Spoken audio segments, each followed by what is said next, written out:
আসসালামু আলাইকুম রহমতুল্লাহি ওবরাকাতু। ঈদের পরের দিন সকলেই ব্যস্ত থাকে, বিভিন্ন জায়গায় ঘুরতে যায়। আর আমি ব্যস্ত ছিলাম আমাদের পেঁয়াজের জমি নিয়ে। কারণ রমজানের মধ্যে সবাই, সব জমিওয়ালারা পেঁয়াজ ওঠানোর কাজ শেষ করে ফেলছে, কিন্তু আমরা করতে পারিনি। যে আমাদের সবাই রোজা ছিল, রোজা থেকে একটু পরিশ্রম করতে কষ্ট হয়ে যাবে, যার কারণে আমরা রমজানের পর ইনশাল্লাহ লেগে গিয়েছি আমাদের পেঁয়াজের জমিন পেঁয়াজ ওঠানোর জন্য। তা আজকে 4 কাঠা ভুঁড়ি পেঁয়াজ আমাদের তুলে আনবো। তাই সকাল সকালে চলে গেলাম পেঁয়াজের জমিতে। কুয়াশার কারণে দৃশ্যটা ঘোলা ঘোলা লাগছিল।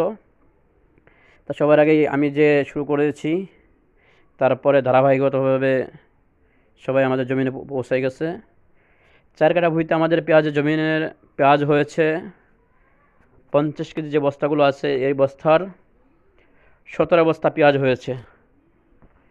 আলহামদুলিল্লাহ, অনেক সুন্দর পেঁয়াজ হয়েছে। গাছগুলো অনেক মোটা মোটা ছিল, পেঁয়াজগুলো সাইজগুলো অনেক সুন্দর ছিল। তাই যত তাড়াতাড়ি উঠিয়ে আমরা বাসায় ফিরতে পারি, এই জন্য আমি আগে এগিয়ে গিয়েছি। বাকি জমিনও আমরা এরকম ধারাবাহিকভাবে উঠিয়ে ফেলবো ইনশাল্লাহ। আমাদের এই পেঁয়াজের জমিন থেকে সমস্ত পেঁয়াজ গাড়িতে করে আমাদের বাসায় নিয়ে যাবো ইনশাল্লাহ। পেঁয়াজগুলো কেমন হয়েছে আপনারা সবাই আপনাদের মন্তব্য জানাবেন।